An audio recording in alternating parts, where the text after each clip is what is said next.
Hello students, आप सभी का SR success to words channel में स्वागत है। हम पढ़ रहे हैं चैप्टर 4 रासायनिक बलगतिकी केमिकल काइनेटिक्स। आज का हमारा टॉपिक है वेग स्थिरांक या अभिक्रिया वेग की ताप पर निर्भरता। उससे रिलेटेड पढ़ेंगे रासायनिक अभिक्रियाओं का संगठन सिद्धांत और आयनीय सिद्धांत। तो आज के टॉपिक को समझने के लिए मैं सीमा मैम के साथ वीडियो के अंत तक के बने रहिए।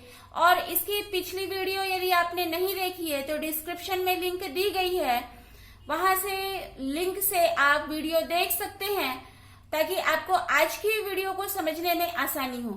तो चलिए आज की क्लास स्टार्ट करते हैं। तो हमारा टॉपिक है वेग स्थिरांक या अभिक्रिया वेग की ताप पर निर्भरता। जैसे कि हमने पिछली वीडियो में पढ़ा था कि अभिक्रिया वेग को प्रभावित करने वाले कारकों में ताप का क्या प्रभाव पड़ता है। तो जो कोई भी रासायनिक अभिक्रिया होती है, यदि ताप की वृद्धि की जाती है तो अभिक्रिया का वेग तीव्र हो जाता है, यानी तेज हो जाता है। तो जैसे जैसे हम ताप में वृद्धि करेंगे, तो हमने पढ़ा था कि यदि 10 डिग्री सेल्सियस ताप में वृद्धि कर दी जाए तो अभिक्रिया का वेग दुगना या फिर उससे अधिक वृद्धि हो जाती है। तो अभिक्रिया वेग पर ताप के इस प्रभाव को सामान्यतः ताप गुणांक कहते हैं। तो जो ताप गुणांक होता है, ये ताप गुणांक 10 डिग्री सेल्सियस ताप के अंतर वाले वेग स्थिरांकों का अनुपात होता है। जो इसको हम किस प्रकार से प्रदर्शित करते हैं, जो ताप गुणांक होता है उसको ईटा से प्रदर्शित करते हैं और ताप गुणांक इक्वल टू लिखते हैं T+10 डिग्री, जिसमें 308 केल्विन पर वेग स्थिरांक अपॉन T डिग्री पर वेग स्थिरांक 298 केल्विन। और या फिर हम इसको, चूंकि यहाँ पर वेग स्थिरांक कह रहा है तो वेग स्थिरांक को हमको पता है कि हम K से प्रदर्शित करते हैं, तो इसको हम लिखते हैं KT+10 अपॉन KT। है यही चीज, बस यहाँ पर वेग स्थिरांक है तो इसको इस तरीके से सिंबल में प्रदर्शित किया गया है। तो हम ताप गुणांक को इस प्रकार से परिभाषित करते हैं कि किसी अभिक्रिया का ताप गुणांक उस अभिक्रिया के 10 डिग्री सेल्सियस के अंतर से दो ताप क्रमों पर निकाले गए वेग स्थिरांकों का अनुपात है।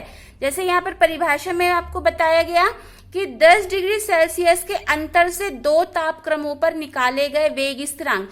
यहाँ पर हम देख रहे हैं जो ये फॉर्मूला दिया गया है ताप गुणांक का, यहाँ पर T+10 डिग्री यानी 308 केल्विन पर वेग स्थिरांक दिया है और यहाँ पर T डिग्री पर वेग स्थिरांक। तो ये वेग स्थिरांक जो है 298 केल्विन पर है और जो ऊपर वाला है, यदि हम 298 केल्विन में 10 प्लस करते हैं तो हमको मिलता है 308 केल्विन।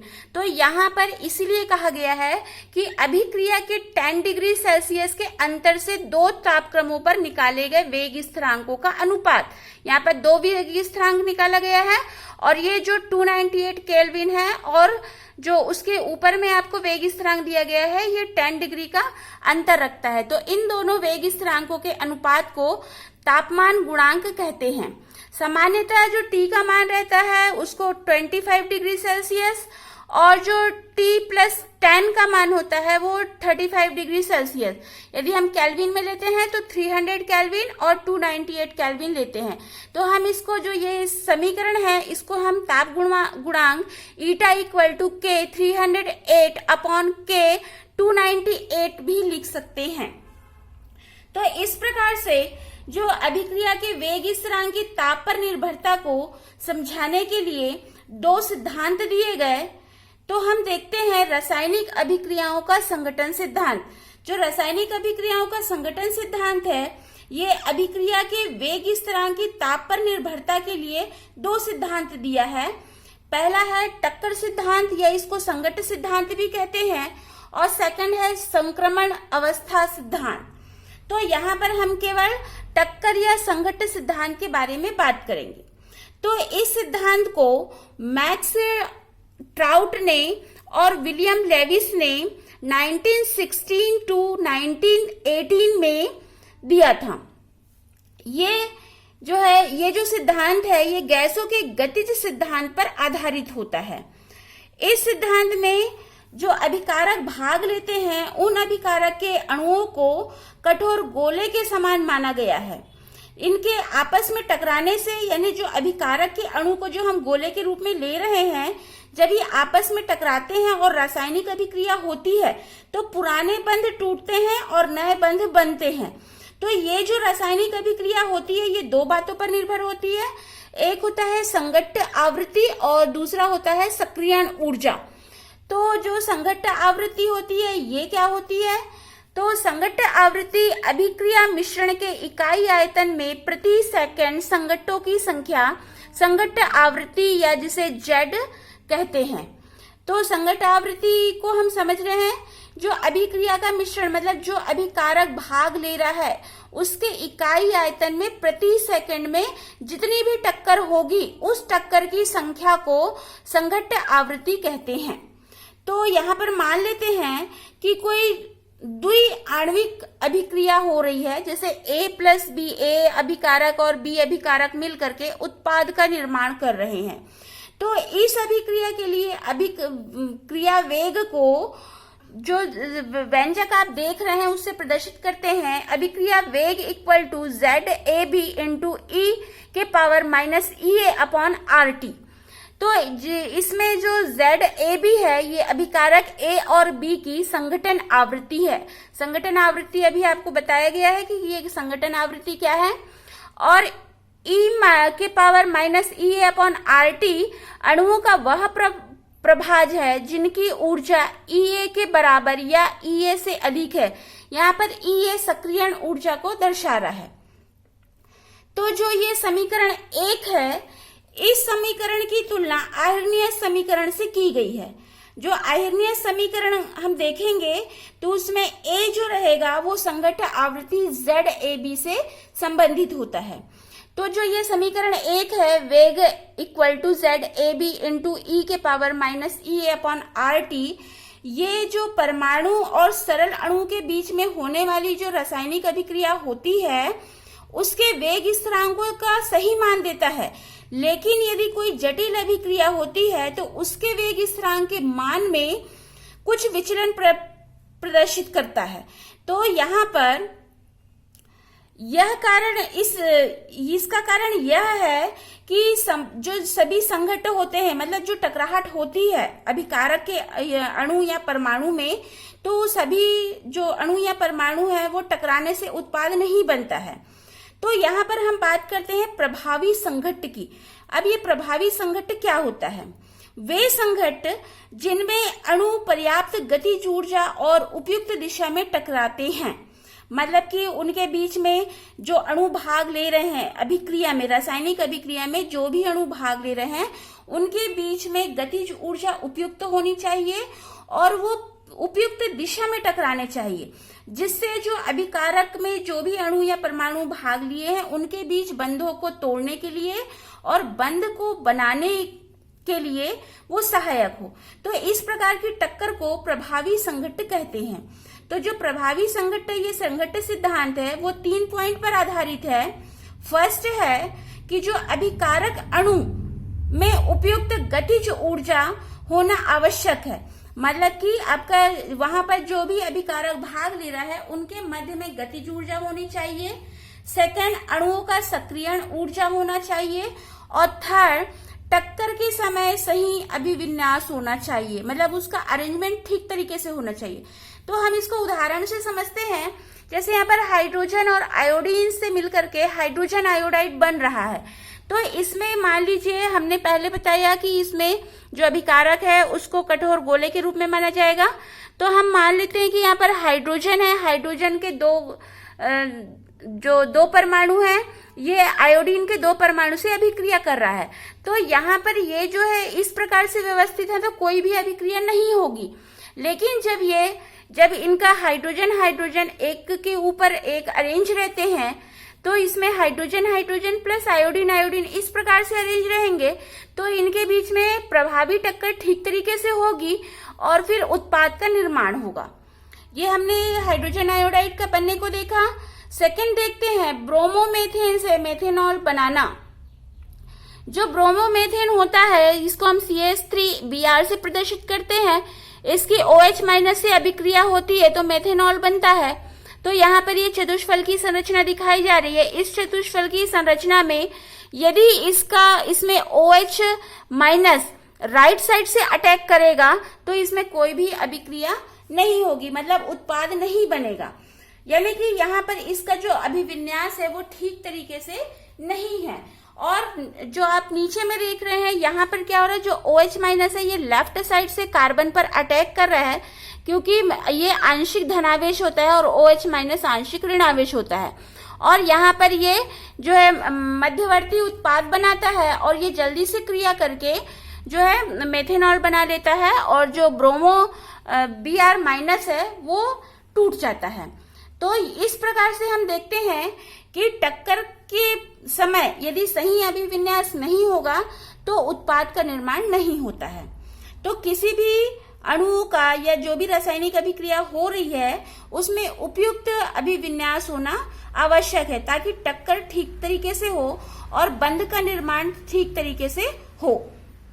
तो अणुएं जो है आपस में टकराएंगी और ठीक तरीके से टकराने से उत्पाद का निर्माण होगा। तो प्रभावी संघट्ट को समझने के लिए एक और दूसरा कारक लिया गया जिसको P कारक कहते हैं और इसे प्रायिकता कारक या फिर त्रिविम विन्यासी कारक कहते हैं। यहाँ पर जो हमने वेग समीकरण देखा था, यहाँ पर वेग equal to ZAB into E के power minus E upon RT। तो यहाँ पर जो P प्रायिकता कारक या त्रिविम विन्यासी कारक लिया गया है, इसको हम जो है इस प्रकार से प्रदर्शित करते हैं, वेग equal to P ZAB E के power minus EA upon RT। तो यहाँ पर जो संघट्ट सिद्धांत के अनुसार किसी भी रासायनिक अभिक्रिया के लिए प्रभावी संघट्ट और रासायनिक अभिक्रिया का वेग सक्रियण ऊर्जा और अणुओं के उचित दिक् विन्यास पर यानी उसके अरेंजमेंट पर निर्धारित होती है। ये इस संघट्ट सिद्धांत से पता चलता है। तो ये संघट्ट सिद्धांत में कुछ कमी भी पाई गई। तो संघट्ट सिद्धांत का दोष क्या है कि इसमें परमाणु या अणुओं की संरचना पर ध्यान न देकर इसको कठोर गोले के रूप में माना गया। तो इस सिद्धांत की कमी को दूर करने के लिए संक्रमण अवस्था सिद्धांत को लाया गया और वहां पर इस कमी को दूर की गई। तो हमें केवल अभी यहाँ पर टक्कर या संघट्ट सिद्धांत पढ़ रहे हैं। देन नेक्स्ट देखते हैं हम आयर्नीय सिद्धांत। किसी भी अभिक्रिया के वेग स्थिरांक पर ताप के प्रभाव को आयर्नियस के नियम के द्वारा व्यक्त कर सकते हैं।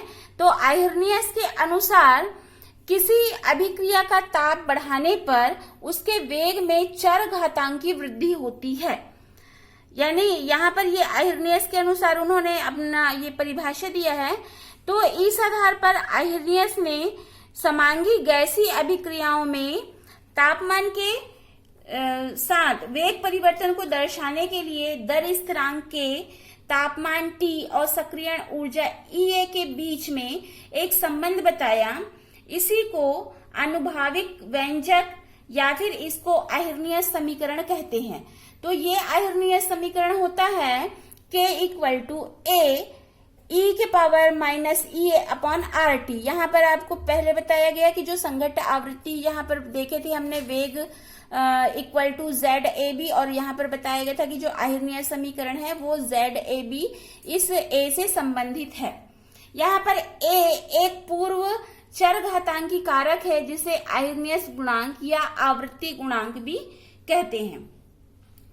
तो यहाँ पर जो आवृत्ति गुणांक होता है, आवृत्ति गुणांक आपको अभी बता दी हूं संघट्ट आवृत्ति क्या होती है। आवृत्ति गुणांक अभिकारक अणुओं के परस्पर टक्करों की प्रति सेकंड प्रति लीटर आवृत्ति को व्यक्त करता है। और यहाँ पर E एक घातांक कारक है। तो जो आयर्नियस समीकरण है ये कुछ पॉइंट पर आधारित है, तो हम उन पॉइंट को देख लेते हैं। तो फर्स्ट पॉइंट है कि कोई रासायनिक अभिक्रिया अभिकारक अणुओं के परस्पर टक्करों से होती है।